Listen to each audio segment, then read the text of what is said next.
श्री शिवाय नमस्तुभ्यम। दोस्तों, हर हर महादेव। आज हम शिव महापुराण के 48वें अध्याय का आनंद लेंगे। द्वितीय खंड 48वां अध्याय शिव महापुराण का द्वितीय खंड 48वां अध्याय। श्री शिवाय नमस्तुभ्यम। हर हर महादेव। 48वां अध्याय। इतनी कथा सुनाकर पौर्णाकी सूत जी ने कहा, हे शौनकादि ऋषियों, सिद्धपीठ के इस वृत्तांत को सुनकर देव ऋषि नारद जी ने ब्रह्मा जी से कहा, हे पिता, सती के गो द्वारा जिन जिन स्थानों पर जो जो पीठ उत्पन्न हुए, अब उनके संबंध में मुझे बताने की कृपा करें। यह सुनकर ब्रह्मा जी बोले, हे पुत्र, सिद्ध पीठों का वृत्तांत, संपूर्ण वृत्तांत मैं तुम्हें सुनाता हूँ, तुम ध्यान देकर सुनो। देवपुर नामक परम रमणीक पर्वत पर सती जी के दोनों चरण गिरे। उस स्थान पर माँ भागा देवी प्रकट हुई। वहाँ कात्यायनी सिद्धपीठ प्रकट हुआ है। वहाँ भी शिवलिंग विराजमान है। मैंने, विष्णु जी ने तथा संपूर्ण सृष्टि ने उस स्थान की पूजा की है।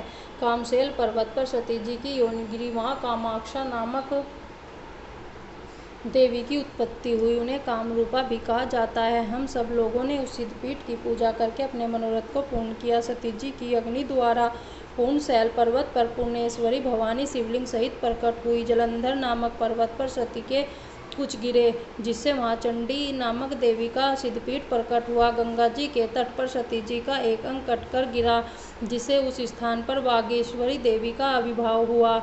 इसी प्रकार सती जी के अंग प्रत्यंगों के गिरने पर बहुत से सिद्धपीठ प्रकट हुए। उन सभी स्थानों पर शिवलिंग भी स्थापित हुए हैं। मैंने, विष्णु जी ने तथा अन्य सभी देवताओं ने उन सिद्धपीठों का पूजन कर संपूर्ण मनोरथ को पूर्ण किया है। जो व्यक्ति इन सिद्धपीठों का पूजन करता है, उसकी सभी अभिलाषाएं पूरी होती हैं। हे नारद, शिव जी ने सांसारिक मनुष्यों के इस विशेष उपकार के लिए यह लीलाएं की हैं, क्योंकि वे अपने भक्तों को मुक्ति भुक्ति प्रदान करने वाले हैं। शिव जी तथा भवानी संपूर्ण सृष्टि के माता पिता हैं। तीनों लोकों में उनकी क्षमता का कोई स्त्री पुरुष नहीं है। वे दोनों लोक परलोक का सुख प्रदान करने वाले हैं और तीनों लोकों में सबसे बड़े हैं। इसी प्रकृति का मूल जगदम्बा सती द्वारा ही है। मैं तथा विष्णु जी आदि सब देवता उन्हीं भवानी के सेवक हैं। शिव जी साक्षात पर ब्रह्मा, निर्गुण, सगुण तथा परमेय हैं। शिव तथा भवानी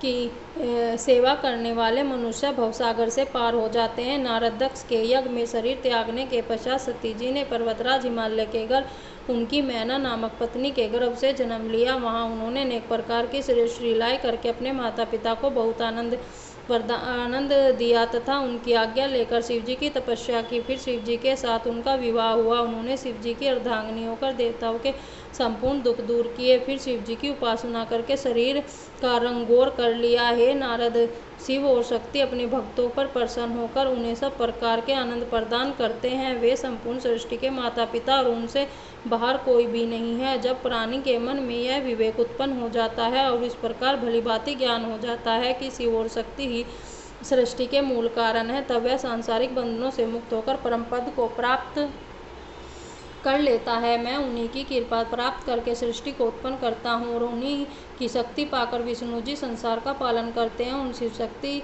को मैं ही, विष्णु जी तथा सनकादिक भी भली भांति नहीं जान सके। केवल अपनी बुद्धि के अनुसार ही हम उनकी महिमा का थोड़ा बहुत वर्णन कर लिया करते हैं। हे नारद, मैंने अपनी बुद्धि के अनुसार शिव शक्ति के चरित्र को कहा है। इसी प्रकार अन्य सभी लोग भी अपनी बुद्धि के अनुसार उनके चरित्र का वर्णन करते हैं, परंतु अंत में दीन होकर पार नहीं पाते। भगवान सदाशिव एवं भगवती सती का यह चरित्र परम पवित्र तथा आनंद बढ़ाने वाला। इसको सुनने से कीर्ति तथा आयु की वृद्धि होती है। यह चरित्र संपूर्ण पापों को नष्ट करने वाला तथा शत्रुओं पर विजय प्राप्त कराने वाला है। शिव और सती का यह चरित्र जो स्वयं पढ़ता है अथवा दूसरों को सुनाता है, वह अपने कुल सहित समस्त विपत्तियों से छूट जाता है और इस संसार में अनेक प्रकार के आनंद का उपभोग करने के पश्चात अंत में शिवलोक को प्राप्त होता है। हे नारद, मैंने तुमसे यह सब चरित्र कहा, अब तुम और जो सुनना चाहते हो उसे बताओ। श्री शिवाय नमस्तुभ्यम। हर हर महादेव।